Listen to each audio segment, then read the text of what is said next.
Despite its best efforts, we made it out of the Thruxton car park and we're here today to bring you all the Thruxton reaction.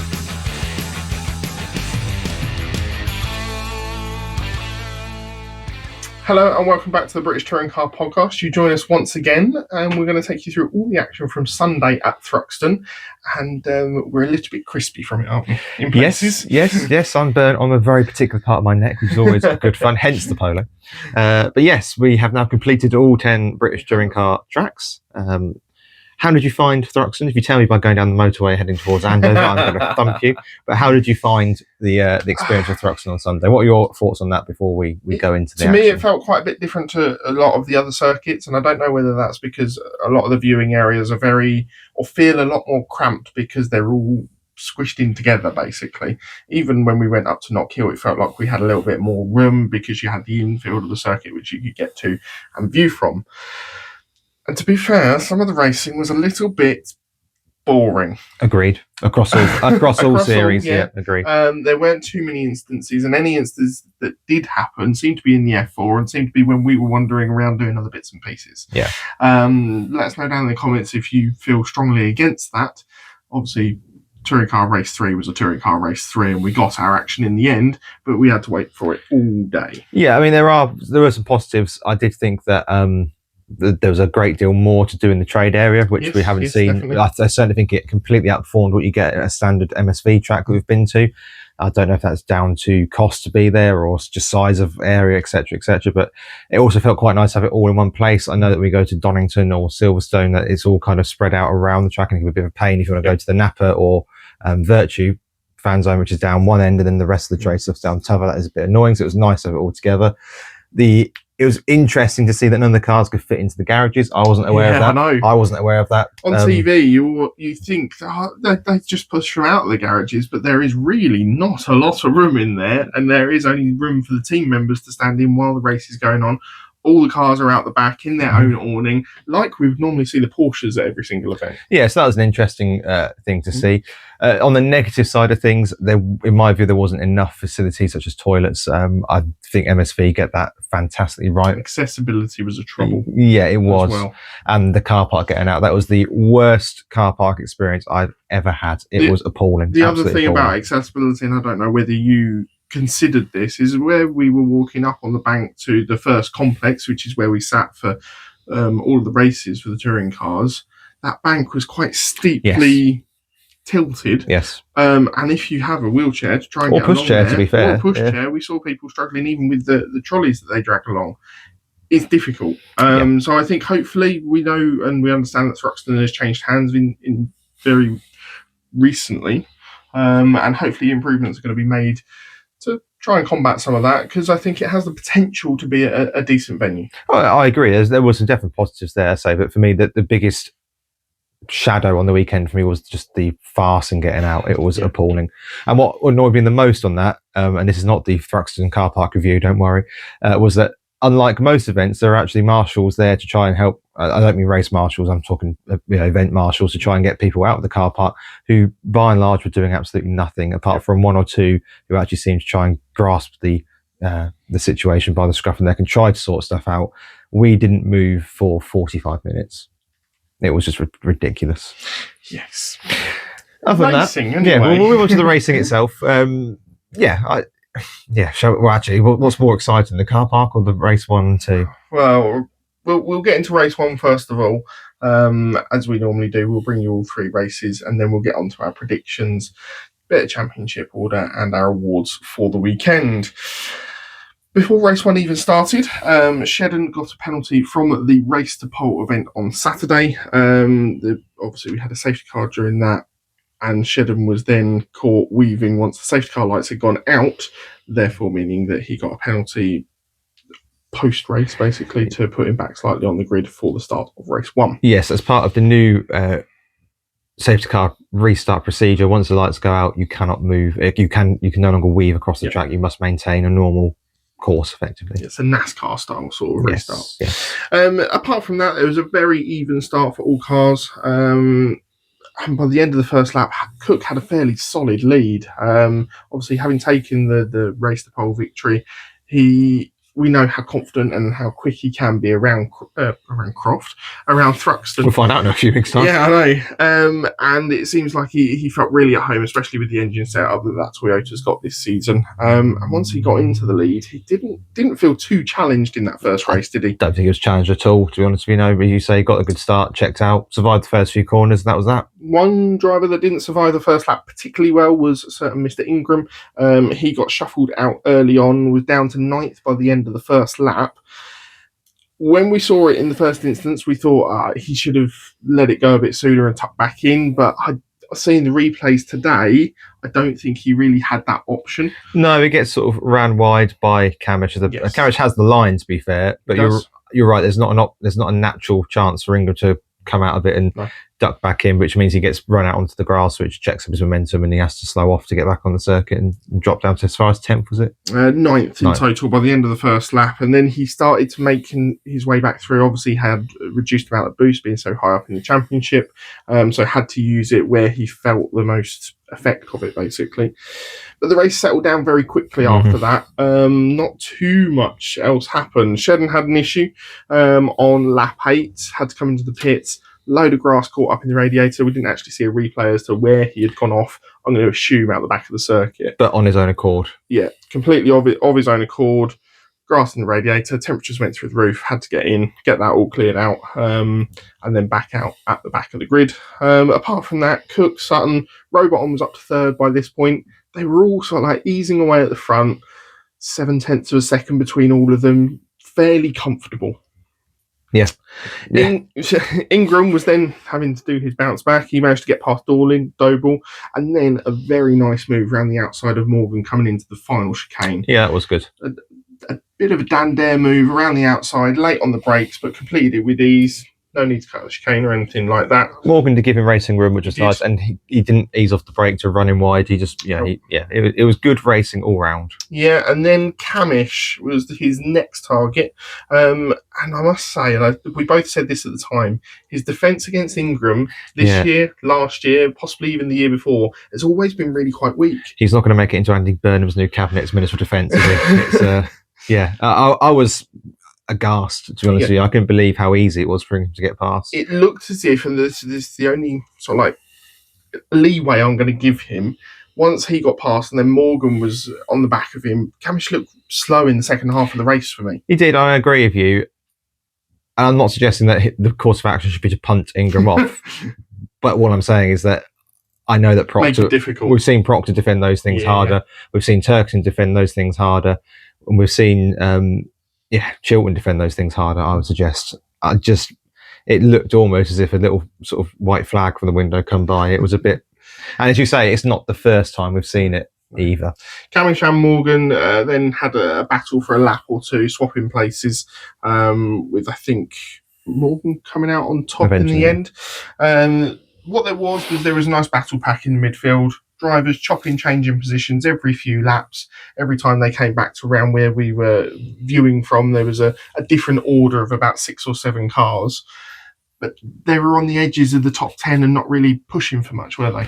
No, exactly that. And I think something that caught my eye this weekend was how big the field spread was as well, and how relatively quickly that field spread came into play. Yeah, and even with that field spread, there were the 3 drivers at the back in Hamilton, Bensley and Gilbert, obviously their first proper weekends of racing. Yes, Bensley did a 3-round event last season, but they were all having their own little battle at the back, and there were 3 drivers still racing for something, even if it wasn't for points. Yeah, in the end, 48.3 seconds split the field, which is a lot in touring cars. It is.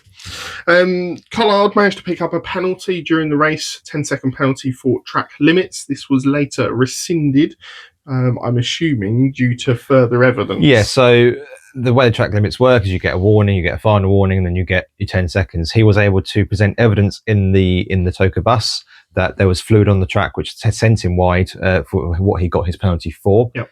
Therefore, the penalty was revoked on the grounds that it was a slippery surface, avoiding action, etc., etc. So it was a little extenuating circumstances beyond pushing the limit of the car. Yeah, Smiley also had a change at the end of the race. He was put back a position, I think, with Aaron Taylor-Smith, for apparently gaining an advantage, possibly cutting a corner through an overtake. Didn't see it on track. Didn't see a replay of it at all.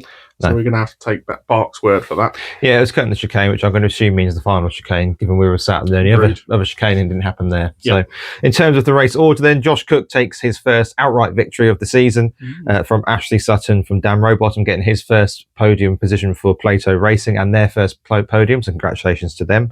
Senna Proctor marks a pretty good return with a 4th place finish ahead of Tom Ingram, Adam Morgan, Dan Camish, Mikey Doble, James Doylan and Aaron Taylor-Smith rounding out your top 10, with Smiley, De Leon, Chilton, Collard and Moffat taking the rest of the points paying positions. A difficult start to the day for BMW for sure, who were unable to bounce back from what was a disappointing qualifying and sprint to race pole event from Saturday. Yeah, moving on to race 2 then. It was much of the same, dare I say. It was a little lackluster. Yeah, so Moffat had an issue on the outlap. The car wasn't revving, broke down on the way to the grid, so he had to start from the back. So he had to give up his 10th place position from race 1. It was a sign of things to come for the rest of his day, unfortunately. Yeah, it wasn't great for him. We then saw that Sutton's start was to be investigated after the race. We'll get out of the way here, and now no issue was found. I must admit, on the replays we saw, and we can only go on what the replays are, I didn't see the car move. No, it is very minor, and they if at all, alluded to in commentary that it was possibly when he went to set the clutch for the start procedure that the car jolted very slightly, but he certainly didn't creep forward. Well, yeah, then if you think about yourselves at home with your own cars, when you, as traffic lights get ready to go and you dip the clutch, you feel the back end of the car lift up as the that could be perceived as it's a movement. Is it a movement forward, etc., etc.? But obviously, no evidence was found to suggest that Sutton had made a start line infringement. This is not a tinfoil hat conspiracy. I've seen a lot of people moaning about this because Ingram got a penalty, which will come to in race 3. Although, interestingly, is it? Shall I mention it? Go on.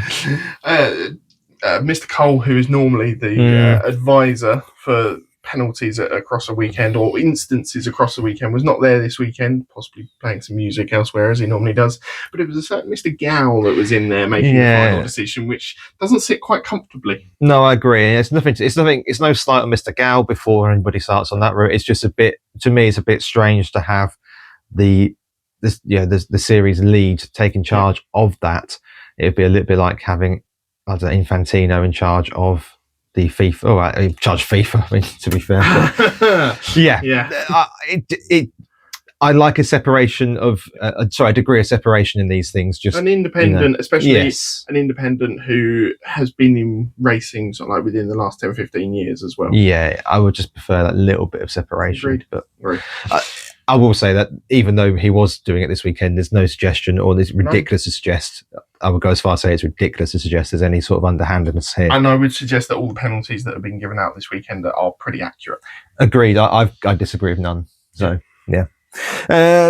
We then saw Sutton into an early lead, overtaking Cook at the back of the circuit. He just gets such a good run for those fast-flowing corners and can set it up inch perfect. 2, 3, 4 times this weekend where he turns the car in so much tighter but carries so much more speed, which is completely backwards in my mind. I completely agree, because it should be a case that the car either snaps out of the rear or he clips a curb or the dirt and sends him out the front. But talking of cars snapping out the rear, Aidan Moffat exits stage left, a very unhappy car on lap 3.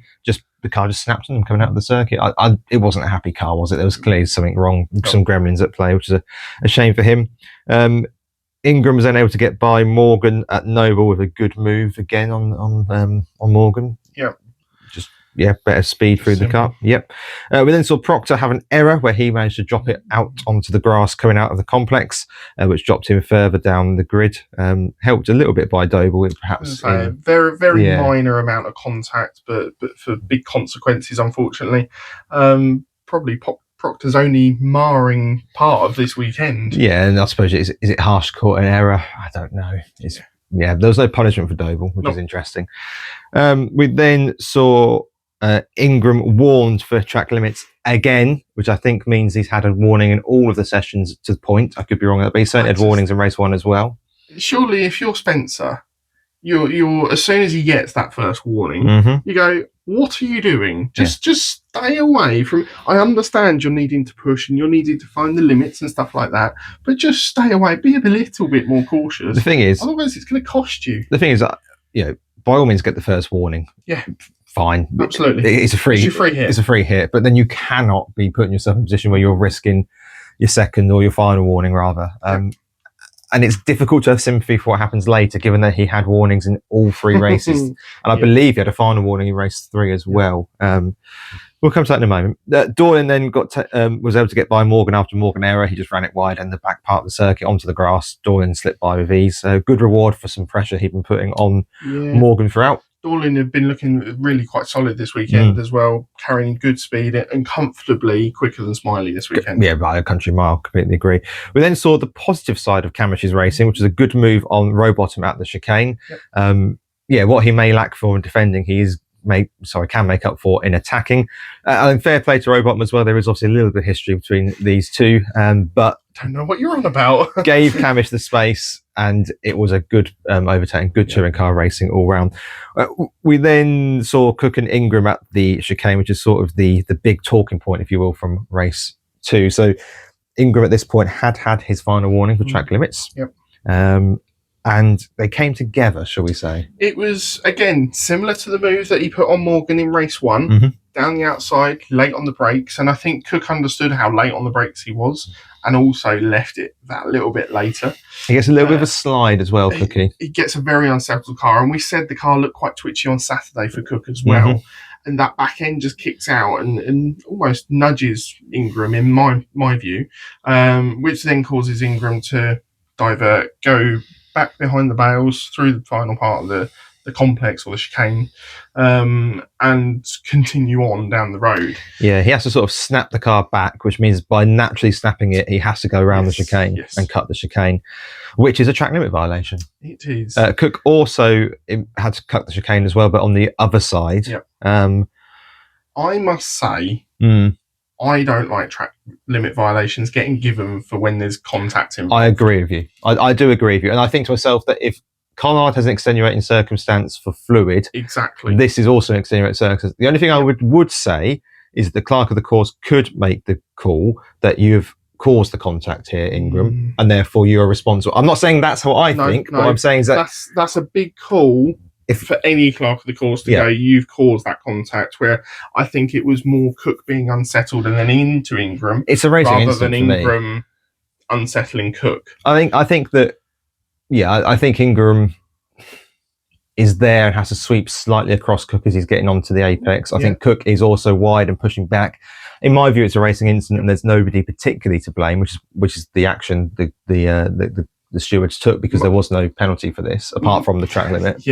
My only thing with that is the amount of time that Ingram gains by then going across the back of there. He doesn't slow down, or certainly doesn't show to slow down at all. He's been slowed down by the incident itself, but he fires out of there at full race pace. What he should then do is drop the gap back to Cook so it was roughly what it was prior to the incident. Would he then have still got the penalty? Probably so, although the track limits is you're gaining an advantage when you're leaving the track. So if had he dropped it back or even given the place back to Cook and been on the safe side, would he still have got the penalty? I don't know. We've seen many times this weekend where, especially at the back of the circuit, if a driver runs wide coming out of church, which we know was a place being monitored this weekend, and you're running wide onto the grass, one, you still get the track limits, but two, you've been slowed down by running onto the grass. However, the flip side of this argument is that, whilst I agree with you, I don't necessarily like the idea of track limits for contact. It's hard to have a great deal of sympathy for Ingram, given that he was on a final warning and had been pushing track limits all weekend and didn't need to be. And that's, I think it is harsh that if you've been if you've been helped off the circuit, it's harsh you then get a track limit. I agree. For me, I think that's why they're looking at track limits, going, right, you've got 3 strikes. If you do have contact like this, we can then count it, sort of thing. Whereas if you're just pushing too hard or trying to gain that advantage, then fair cop, you're caught. I think it is a little harsh, but on the flip side, you could quite rightly point the finger and say, well, don't be on a final warning by that point of the race, which is still fairly early in the race. Midway through. So, the incident itself, I'm saying, is a racing incident. Agreed. I don't think either is particularly to blame. I think it's just what happens. Unfortunately, that part of the circuit, as we'll get to in race 3, is infamous for and is the pinch point. It is the pinch point. And I was going to say it's difficult as well because it is one of the only 3 places on the circuit you can naturally overtake, and therefore I think that drivers may feel they have to make a move into there because there's nowhere else to do it. Let us know your thoughts down in the comments, whether you think that Cook was at fault, racing instant, Ingram at fault, whether you think the track limit penalties for cutting across in an instant like that one should count or should be just scrubbed off. Let us know. Yep, we then saw Cook and Camish have a little scrap through the chicane. Cook did come out on top, but did cut the chicane in doing so, and we'll get a penalty for this later on, which will put him back behind Camish. And that one was more fair play. It didn't look like he just cut across the inside to keep that position. And should have given the place back, or I completely agree. Then Sutton won. Simple as that. That's all. That's the end of that race. Sutton won. Obviously, start was investigated. Nothing doing. Big dent in Ingram's title hopes. Yeah, although the points gap where it was coming into this weekend to where it is now after this weekend, he just keeps extending. He's just nibbling away a few tens of points each weekend. He's just making it look quite easy. So just for the record, the race 2 result, Ash Sutton won from Dan Camish in the end. Obviously, Cook on the road, Camish in the steward's bus. Josh Cook 3rd. Dan Rowbottom, another good side result for him in 4th. Ingram dropped to 5th after the penalty. James Dorlin finishing 6th with another really strong showing for him. Adam Morgan 7th from Mikey Doval, Aaron Taylor-Smith and Gordon Shedden rounding out the top 10, with Collard, Chilton, Rainford, De Leon and Proctor, who recovers after his incident, to round out your points paying positions. Yeah, and then following Dan Camish's instructions, Sutton managed to pull out ball number 6. They've been heated, Sam. They've been heated. So pulled out ball number 6 to put James Dorlin on pole position with, because of the penalty, Ingram alongside him. Now, Ingram would be carrying the boost from where he finished on the road, meaning that he had the second least amount of boost. It's all difficult, isn't it? Race 3. Chaos. It's a typical race 3. It was, yes, cars, it was. Certainly for the opening 5 or 6 laps, and then they all did settle down once again. Ingram had a fairly even start with Dorlin, but in that second phase... We need to go back a bit, like he did. Yes. Because coming to the grid, see what I did there? Yes. Coming to the grid, he stops in his box, potentially a little bit over, and then reverses. Now, from where I saw him stop, I think he probably would have been okay. I agree with you. And I think Spencer... We know race engineers now are on the pit wall, making sure that they're in their boxes and telling them when to stop. I think he would have been okay. Spencer has said, look, just nudge it back a little bit. Well, you assume he has. I would assume so. I don't think Ingram would have been able to tell where he was without that input. But as I understand the rules, once you've come to a stop on the grid from your from the green flag lap, you cannot move the car unless instructed to do so by race controller or marshal. I think they can do that in the grounds of safety. If there's a problem on the grid, they need to get a truck through, etc. There's always a get out of jail card for that kind of stuff. So Ingram reverses. Now the grid hasn't fully formed at this point. Very slightly as well. No start procedure has been had. No boards have been put up to say 5 seconds or... But he stopped. And I think that's where the penalty then comes in, because you can't move once you've made... It's the same, I think, if you then crept forward a bit further as well, you'd also get a penalty. Once you've stopped, that is your mark. So he was put under investigation straight away. That would be then decided after the race, as the same as Sutton in race 2. Now, with the start, as I said, very equal, but that second phase, Ingram just seems to get that little bit of a jump, get alongside Dorlin, a little bit of shoulder to shoulder, going in down to the first complex, but Ingram comes out on top. Rowbottom then, for some reason, loses momentum coming out. Little bit took of a really slide. Weird line, and then Sutton and Camish managed to get by quite comfortably on the run out towards the back of the circuit. And then as all drivers come down into the final chicane, chaos ensues.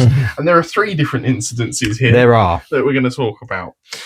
First of all, from my opinion, it looks like Aaron Taylor-Smith has lost the back end very slightly coming into that final chicane. Gets the car very unsettled, has to hop across the inside of the chicane, which then causes a couple of other drivers to check up. One of those being Cook.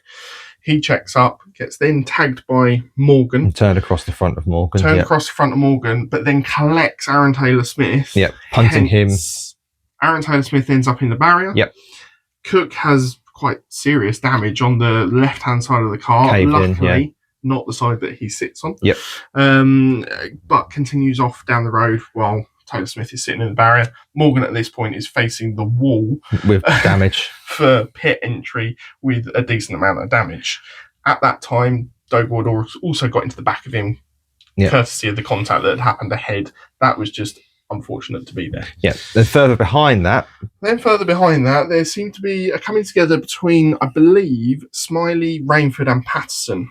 Now, it looks as if Patterson's possibly missed his braking point, or it's just the concertina of drivers coming together. Pushes into the back of Smiley, who then clips Rainford out. Both of the drivers spin out to the left-hand side and then eventually recover themselves going behind the bales at the chicane. Whilst Leon cuts the other part of the chicane. Yes.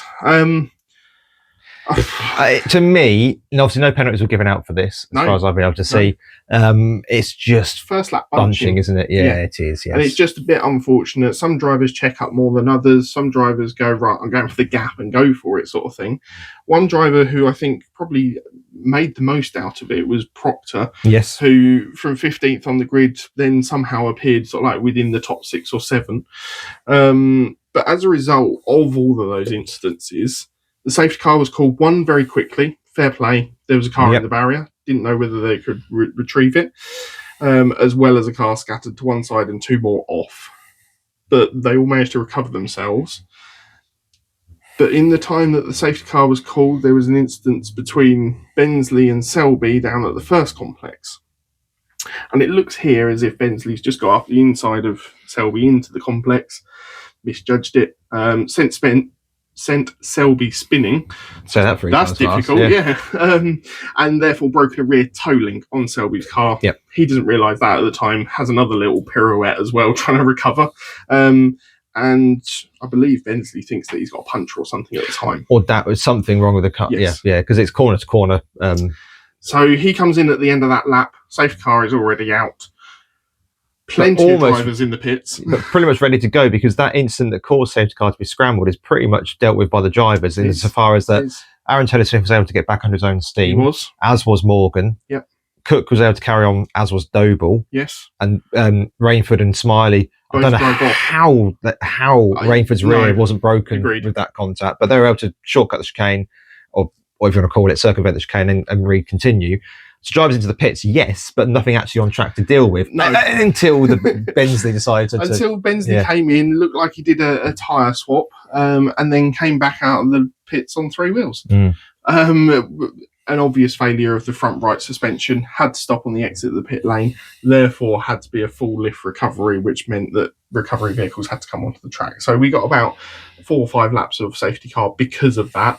Probably didn't need it for the original stuff, but I'm glad that they threw it quickly, rather than just seeing how it all went. And I imagine as well that it would have given them a quick chance to assess the tyre barrier, or the barrier that Taylor Smith has hit. Agreed. And they'll probably be able to go, yes, okay, it's fine. But you can't risk barrier damage, particularly as I believe that's the same barrier Mini vaulted earlier in the race as well, I believe. Not quite. I think the Mini was further around, just past the start-finish straight. That was all the action for race 3. Pretty much, yeah. No, there are a few other bits and pieces. Sutton, upon the restart, that classic tight line that he seems to be able to take through Church, manages to get the overtake on Dorlin. Camish then followed through over the start line on the following lap. At this stage, Cook's second-hand Toyota was having to be called in with the meatball flag because of the bodywork that started to gradually peel itself away from the window flapping, but potentially a door open. It was very difficult to see what exactly was wrong, but lots of things were wrong. He did go back out for a lap, but the gaffer tape didn't hold, so he came back in and actually retired the car. Collard was then the next driver to... Sorry, well, just on that point, because one thing that was annoyed me a little bit in commentary on this is that some people might be wondering, well, why bother going back out? It's clear you're running with a broken car. It's clear that, but the point is that for the manufacturers and for the independents, depending on what you're running, if you finish, and same with Jack Sears and independents, if you're in that, if you finish the race, you will get points because there's not 15 manufacturers in the... So if you finish, you will get manufacturer points for the team, or team points, or independent points, or Jack Sears points. That's why they were trying to get Morgan back out. It doesn't matter if you're a few laps down. If you finish the race and you're classified, you will still pick up, and you might finish 20th. You won't get any points in the Grand Championship, but if you're classified, you will pick up points in those other championships, which is why Plato Racing was trying to get Morgan back out, which is why Cook tried to come back out with damage to the car, because it still means you can score points. Yes, agreed. Collard then had a rather slippery, slidey move. Good move. Again, same place as what Sutton did it on Dorlin. This again was on Dorlin, and judged pretty well. The lap before, he'd had a go and actually slid a bit wide. Managed to get a track limit violation for that. But the following lap, he managed to tee it up nicely, get down the inside, although he was on like full opposite lock coming past him. Yeah, I think I'll give Dorlin kudos as well. Good respect shown between the two drivers. Yeah. Gave Collard space. Could have tried to jump on that slide and get the place back. Be a bit eager, as it were, and cause something at high speed. But no, I think it was well dealt with by both drivers. Unfortunately, Dorlin was then subject to Proctor coming past him as well. He just didn't seem to have as much race pace in this final race. He'd done really well all weekend, and I'm not saying this is a majorly bad race from him. This just, I think, shows with the other cars that there are, Nappers, Virtue, that this is kind of where Restart probably sit. It's a real shame, and I said this to you, that race 3 used to be a race where if you were an underdog or you weren't in the best teams, you might see you had a good chance of a win or a podium. I'm thinking of Stephen Jelly. I'm thinking of Matt Simpson. I think Austin got a win for reverse grid, if I remember rightly. I don't remember the last time that happened where you went, that is a bit of a turn of books. In my mind, like, I'm happy to be corrected, it might have been Goff at Silverstone, but that was such a... subject to weather conditions. Exactly. Did Doble win a reverse grid at Snet? I suppose you might argue... Yeah, but he still had to fight it out and hold Sutton off. Yeah, you might argue that was an example. Yeah. But it feels to me that the whole point of what race 3 was originally brought in for isn't quite living up to that expectation now. And I don't know if that we need to look at reversing the grid more and saying the minimum number is, say, 10 to try and put these fast cars further back, or there's another way of looking at it. I'm not sure on that, because it's, in my mind, it's just not bringing what it used to bring. Yeah, I think you have to take it with a slight pinch of salt this weekend, obviously only being one tyre compound. So I think drivers understood the car a lot better because they were just running on one tyre. Yeah, I agree. For the majority of the weekend.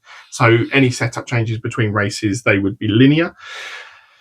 When you get that change of tyres is when you can get a very shock result. If you've got someone that was running down near the back and they've got the softer tyre on for that final race, and they can make the progress. But that's also a big problem, because if they haven't got the softer tyre and they've not Agreed. then it's almost pointless. And it's like, I just think that the way the regs have gone, this isn't quite fit for purpose now. Quite possibly. Moffat's weekend didn't get any better. He retired on lap 15 with an unknown failure, just pulled off to the side of the road, and was quite eager, I would say, to get onto his jet to fly back up to Scotland, which was then unfortunately broken down as well. Sounds like a Moffat problem. It does. Is that the end of the notes? That is, mate. Right, in that case, the classification for race 3. Ingram kept the win despite a 5-second penalty, which was applied after the race for his reversing on the grid. Sutton and Camish made out the podium point playing positions, which meant Collard's run of a podium every event has not continued, finishing 4th. A great, actually, recovery, because he had a pretty torrid time up to that point. And what we think is going to be his last touring car weekend sounds that this way, unfortunately. season, especially from how you're speaking in interviews afterwards. And with the possible deals that have been signed in that Virtue team, he already said at the start of the season he only got a budget for half the season, and it looks to be that way as well. Let's hope not, but I agree with you. Proctor finishing 5th, great result for him. And look, I'm going to say it again, it's ridiculous he's not on the grid. He did the same at Virtue last year, and he stepped in at Thruxton. The fact it's nonsense. He could just step into a car and be that much on the pace. He was up there with Camish and Sutton for most of the weekend, barring that instant that he had in race 2. I know it's a really harsh comparison because Selby is a newcomer, but in one weekend he's already outscored Selby's number for the season. And it just baffles me that he's pretty damn close to where Osborne is. 40 odd points back, I think. No, that was after race 2. Oh, that is true, actually. I mean, I think I do also wonder if the championship was closer, whether Proctor would have been brought in, or potentially eyes to bring him in for a fight at the end of the season. Whereas I think that's not necessary, because I think Sutton can miss the next 2 weekends and not worry. Anyway, Dorlin with a 6th, great weekend for Dorlin. Gordon Shedden finishing 7th, Tom Chilton 8th, Patterson 9th. Good drive for Patterson. It hadn't quite happened to him up to this point yet, but he managed to finish ahead of Mikey Doble in 10th. Then Daniel Rowbottom, De Leon, Smiley, Rainford, and Nick Hamilton getting the final points paying position. just ahead of Gilbert. Just ahead of Gilbert. And then, lots of DNFs for that race. There were. Shall we get straight into our awards then, though? Yep. Then we'll do tables and final thoughts. And predictions. Oh, yes. So, my driver of the weekend, this is going to sound really boring. It's Sutton. I deliberately went away from Sutton. Damn consistent. And I'm not saying that it's getting to that stage where it's boring, because I still love to see him race. I love to see him put the moves on. He makes it interesting. He does. Yeah. But he's just so consistent. He's up there. I think he's had, a first, a second, and a first. No, a first and two seconds this weekend. And he's just keeps racking up those points. And if you're Ingram, you must be thinking, what can I do? Like, what can I do? An assassin. I think that might be the only option. Let's not call for that. I just don't know what else to say. He's not mine just because I want to do something different. Yeah, that's fair. I've gone for Josh Cook on the basis that, look, it's been a bit of a difficult season for Toyota so far. Obviously, I'm not sure the teammate change would affect him too much, but it indicates that it's not smooth where he is, and the car has been a little bit of a letdown at times this season. Comes to his favourite circuit and turns to his crown. Yeah, but let's look at the facts. He took pole. He took the race to pole event. He then converted that in race 1, stayed on the podium for race 2, and race 3, it gets caught up a little bit in an instant. I don't think you can really apportion too much blame on him for that. It's a really good weekend for Cook, and it's put him into 4th in the championship. So, look, you can scream if you want to go for Sutton. I'm bored of going for Sutton. I think I've gone for Sutton every weekend so far, so I'm going Cook on that basis for a bit of difference. Something that we do agree on, though, and that is the villain this weekend. Appalling. It is a really poor performing BMW. I don't think I've ever seen a weekend where they've been so low as a whole team for where they've scored points, and only just scoring points. They don't seem to have had any pace in the car this weekend. No, they've not been able to really recover anything either. We've seen in the past where you might have a poor Saturday and be able to recover it on the Sunday, or even a poor race 1 and 2, but then click it on the Sunday. I do think having the same tyre compound would have made that harder, because the hard tyre nobody likes to run particularly, but you expect better. Something we also alluded to in the preview as well, that there are very few traction zones at Thruxton, and it could hurt them, and it has this weekend, I think. Yeah, but they didn't even get off the line well. I mean, it's, the one thing that you bank on being really good, you didn't even see any of those sort of rocket ship starts. And then, you saw some fairly uncharacteristic mistakes from Rainford on the Saturday, which indicates to me pushing the car, potentially frustrations with trying to get the car to where you want it to be. De Leon was probably the most smooth of the three. I mean, Gilbert you can kind of put to one side as it's a baptism of fire coming to Thruxton, and actually by race finished all 3 races. Yeah, and that's what he was probably expecting or hoping to do for the weekend. And by race 3, he was closer to the pack. Race 2, he was so far off the pace. But discount him because of what it was. De Leon was fine, but not anything spectacular. And I think they'll be looking to bounce back at Knockhill. We know they go well there, yeah. I think at a minimum they've got to win at least one of the races. Would agree with you on that, yes. You're surprised good for the weekend. I've gone for Plato Racing. Obviously, they've had a bit of a difficult start to their touring car life. They've been involved in a fair few scrapes, and the car hasn't quite been where I think people expect it to be. But obviously a podium this weekend for Rowbottom, the first of them. And actually Rowbottom had a really good weekend all round. Race 3 got away from a little bit, but I think that was a little bit of a war of attrition. And Morgan had a pretty solid weekend as well, to be fair. And obviously race 3 fell away from him. Yep. But a return to form. They looked quick. I will say the car looked quite difficult to control at times, but it did at least look quick this weekend. And if they can use this as a bit of a springboard moving forward, maybe they can get the second half of the season a bit more where they want to be. We highlighted this as a possible weekend where they could make the most of the things, being that nice slippery shape, as they've all been alluding to, and a slightly longer wheelbase than some vehicles. They certainly seem to have used it to their advantage. I don't know whether they would have been hoping for just that little bit more, because I think that's just how Plato is. I do, but I also think to yourself that is anybody actually who's not a Hyundai or a Napa, like a Cook. Yes, Cook this weekend, but Cook and Thruxton. Yeah. Is anybody actually winning that isn't Hyundai or, I mean, BMW occasionally as well, but you'd BMW are much further along the road than. I think they'll be happy enough with this weekend. I think there's enough positives to take from this weekend. I've gone for James Dorling. Yeah, he came across my mind. An outstanding weekend. One, as I've already said, quicker than Smiley in every single race. Was up there fighting with the Hyundais and the Napa Fords and some of the lesser Audis at times, and just look fairly comfortable this weekend to 3 top 10 finishes? 3 top 6, I think, in the end, wasn't it? Just done really well, and I wasn't really expecting him to do that well this weekend. I thought he would with the Jack Sears, which he did. But yeah, a really good performance. No, completely agree. A really good drive for Doyle, and hopefully that can be a bit of a kickstarter for the second half of the season and maybe get that elusive podium. Yeah, hopefully. You're surprised bad then, mate. I've gone for Collard. Now, I know obviously race 3, he did recover to 4th, but look, okay, let me explain it. Saturday, you had him for pole. And okay, electrical gremlins, you can't necessarily control that, I agree. But then races 1 and 2 wasn't great, didn't really get back through the field particularly well. In a car we know is quick as well. Both him and Chilton underperformed this weekend. Well, there you go, and that's why it's my surprise bad. It's the underperforming. And okay, look, I accept the Saturday's out of your control. But we've seen in the past with both Ingram and Sutton, I know they're on a different level, but they are able to rebuild from a bad Saturday. And actually, even people like Proctor today in race 3, and even Moffat until it failed for him in race 3, were able to get through the field in the way Collard just wasn't able to do in race 1 and 2. And yes, he did very well in race 3, got the 4th, good.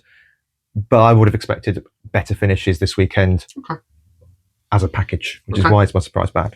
I've gone for Audi. You're going to upset a few people on Facebook.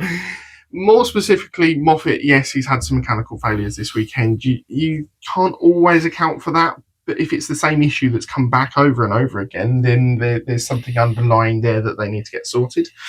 But I think their overall pace this weekend was just a little bit off of where it normally is for me. I don't necessarily disagree, but do you think that the surprise of how well they came to the first 2 rounds is slightly now being plateaued in where this is where they are as a season? And don't forget as well that the other teams would have probably, I'm not saying bought upgrades that you see in F1, but they'll be like everyone else, they're working all the time to improve their package. Well, they're even building another bloody car. Well, they are at PMR, But I agree with you about the pace thing, but I would also say that's now been 3 rounds on the bounce, Netterton, Alton, Thruxton, where the pace has been a little bit off. Is this just the true level of where the car is? And we've been slightly deceived or over, whatever you want to call it, because of the great start they had to the season. I don't know. I agree with you that I was a little bit, reliability in particular this weekend. Yes, I agree that is a disappointment from a team that have been so strong in reliability generally. And yes, Patterson got that 9th in the final race, but a lot happened in that final race, and he made the most of it. Doble finished well throughout the weekend. Was okay, but he wasn't going, oh look, Doble's doing really well this weekend. It was just a bit like, they're just on the verge of the top 10, and that was it. And I don't think you can make the argument, as people have done, that it was purely the poor engine this weekend, because the Mercedes were really quick. Yeah. And no, actually, it wasn't. It wasn't exceedingly hot, like the issues that they were having at Snetterton. That was quick, and also who else is running the MV? The Laser Tools were quick enough. They weren't slow. Shedden had a couple of good finishes as well. So agreed. I don't think it's all down to. I do think though that we're just seeing what happens when you're running a new car and you get a really good start, and it just starts to plateau out a little bit. Agreed. Yeah. Okay. Predictions or tables? That's up to you, mate. Let us know your awards in the comments down below as well. Who you thought was the best, worst driver this weekend. Any surprises out there for you as well. And we'll update you with all the driver standings. Yeah, I'm on that page, so we'll do that. So Ash Sutton continues to lead the way at the top, 284 to 225, which is Tom Ingram, of course. Camish still well ahead as well in third, 2.8 from him. It was a quietly good weekend from Camish, but it just wasn't enough to really challenge where he needs to be. Cook has had a good weekend and takes himself up into 4th on 152. Ricky Collard on 144. Charles Rainford, the big loser from the weekend, dropped down to 142 and 6th. Mikey Doble in 7th on 136. Darrell Leon on 124. Gordon Shedden on 116. And Daniel Rowbottom rounding out the top 10 on 109. Senna Proctor is on 31. Ahead of him is Sam Osborne on 42. He is ahead of Hamilton, Selby, Bensley, Buxton and Gilbert after one round. I told you he closed up what you will. Quite a bit, didn't he? Manufacturers, we've now got an 150 odd point gap between 140 odd point gap between Alliance and Accelerate, so I think that's pretty much done. In terms of the teams, we've got nearly 170 odd point gap. 150 again, 150 point gap, sorry, between Napa and Virtue. And the Independents, this is where it's a little bit more interesting. Mikey Doble is top of that on 216 from Darrell DeLeon on 193. Rainford dropped down to 187, with Shetton only 5 points behind him now on 183. And then the independent teams, we've got LKQ Eurocar Parts with PowerMax Racing on 250 ahead of WSR by 14 points, with Laser Tools back on 231. And then the Jack Sears, a great weekend for Dorlin. He's top of that by 2 points over Patterson. This is the great thing about the Jack Sears. Whilst Dorlin had a great weekend with 3 firsts, it was 3 seconds for Patterson, so the gap is still there. Those two, I think, are going to be the two drivers that are going to battle it out towards the end of the season, and I think those two will run away with it in the Jack Sears as long as reliability sticks on their side. But yeah, they look like the Jack Sears drivers to beat. Agreed. Right, let's rack up our predictions, then go into some final thoughts. You've got some points, mate. I have. It's been completely pointless in some ways because I've not closed the gap, but we've had a good weekend for predictions this weekend, I must say. Across the pair of us, yes. So neither of us got the pole. I went for Camish, you went for De Leon. Neither of us got the sprint. I went for Camish, you went for Collard. You got 2 race winners in Sutton and Cook. Collard didn't perform and get you the third. Not quite, no. I had 1 race winner in Sutton, Camish and Chilton. No, didn't get me what I needed from there. And you won the Jack Sears. You went for Dorlin, I went for Patterson. Not a great deal in that, but it is a point for you none the same. Yep. Then I got a full house on the general predictions, which is nice. So I had none of the new drivers. So that was Bensley and Gilbert. So close. Would score a point on the Sunday, and there'd be at least 1 non-finish between them. That happened just about. Nick Hamilton doing me. In that final race, you had Bensley go out early on, which you cheered. Which feel bad about, please. No, I didn't cheer. I just grabbed your leg and went, where's Bensley, where's Bensley, where's Bensley, where's Bensley? And then Gilbert was running in the points. He was very late on in that race. Yes. Nick Hamilton doing that lack of speed that he's shown this weekend and possible lack of experience means that he finished just outside the points, but a decent weekend for him. Cheers, Nick. I had 4+ cars to cut the chicane on the Sunday. We had that. So just for clarity, we had Ingram in race 2 after the contact with Cook. We had De Leon in race 3. Just fractionally before we had Smiley and Rainford taking avoiding action. There's potentially another chicane cut in race 1 with Smiley. We haven't seen it, so we've not included it. But that is a point for me. And then finally, Rowbottom to outscore Morgan over the weekend by more than 8 points. I haven't actually bothered doing the maths. Morgan had the non-finish in race 3 and Rowbottom finished all 3 in the points. So, and a podium. Yeah, exactly. So I've not bothered to work it out. No, it's happened. No. And then for my ones, the one that I did get was a brand new winner this season. Obviously, Cook took that title. And then I missed out on Rowbottom to make any moves at the complex. He just didn't. It was too good. He was so far up the grid that he couldn't make any progress to make those moves. And I was just like, of all weekends, mate, you could have had a poor qualifying and then moved your way through. And then Ingram to score less than 43 points. Which is his season average. Which didn't happen either. I thought he might have a bad weekend, but it wasn't. It was an okay weekend, but then still not as good as some. Still a win. Yeah. Still took a win, but yeah, you're all right. So... Final thoughts. I need some after sun. You do, yes. We've got Knock Hill in 2 weeks' time, which I'm really looking forward to. Agreed. In my opinion, I won't be rushing back to Thruxton. No, live. I agree with you on that. Quite happy to sit and watch it on the sofa. I will say that it's for us, apart from the getting in and out, it was quite easy to get to. That part of it was fine. Yeah, I would like to go back maybe in 5-6 years' time when they've done some of the works. Yeah. But like you, I'm not rushing back. No. We will be bringing you a ranking of all 10 circuits, because we have been to them all now for all their different events as well. So we will bring that out. I think we've got a decent break still to come in the calendar, and we'll bring that out then, and we'll explain our choices. And the parameters, because you've been thinking of all parameters and bring you a lowdown on the top 10 positions. Yes. I always enjoy going to touring cars, and we should never forget the fact we're very lucky that we're able to go to these events and enjoy them. So that is, and the fan access to the drivers, the cars, etc., is still absolutely unmatched, and that is very important to note. Possibly even better this weekend with them not being in garages. Quite possibly so. Yeah, quite possibly so. I was a little bit disappointed with the racing on track, and I think that I've said in the past that Thruxton can be guilty of this. Yep. There's a lot of aero wash. There's a really good operating temperature window where it's great, and it's finding that seems to be very difficult. As a once in a couple of seasons thing. A bit of rain would have probably helped as well, but we didn't get any of that. No. I think from the championship point of view, I think it's going to be very difficult to keep an interest in the championship for a lot of more casual fans this season, because without giving Sutton the title like we did this time last year, it's very hard to see how this changes now, isn't it? It worked this time last year, though. Sutton's won the championship. He wasn't so far ahead, though, no, was he? He wasn't.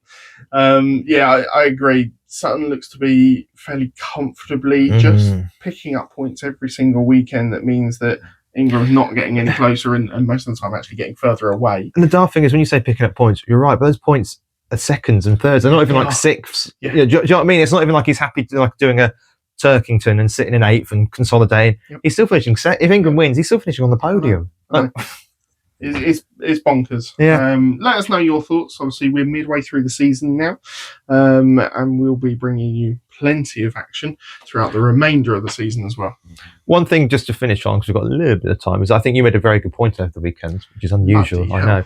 So you said that you believe that they need to develop a more durable medium tyre or a better racing hard tyre, because that has been a problem, I think, this weekend. I think if Goodyear, you're out there, build a decent race tyre that can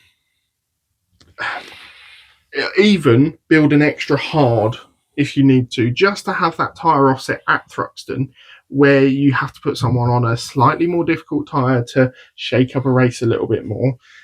Otherwise, we get what we get this weekend, which was race 1 and race 2 being very similar in their outcomes. In their defence, yes, just to pose the devil's advocate, they would argue potentially that whilst, yes, okay, might not be the best racing tyre, they provided a tyre that's durable. We saw no punctures this weekend in the touring cars. We saw no tyre failures across the weekend in the touring cars. And we've had instances before at Thruxton where lots of punctures being picked up, which is very dangerous when you're going through Church at 150 odd mile an hour and the tyre blows. That's not good. So there is a middle ground, but I do agree with you. I think we've seen this with the hard tyre at other circuits. It's just not very good to race on. No, agreed. Right, we will not be going to Knock Hill. We'll be going to a sofa, yet to be decided where. But we're very much looking forward to going north of the border. It's a fantastic circuit, and a little bit jealous that we're not going this year, but have to try and organise getting back there soon. Yeah, definitely. Leave us your thoughts down in the comments, and of course, make sure you're subscribed. Like down below. There is one more thing I forgot to mention on the preview. We bumped into somebody on the Sunday. You keep talking. Thomas, I believe. Tom, I believe. I don't know if it's Thomas or Tom. Came up to us. He's at university at the moment doing a media-based degree. And at the moment, he's doing some research. He's really into his racing. Spoke really passionately to us at the weekend when he caught up with us. And he's looking for your input as a fan.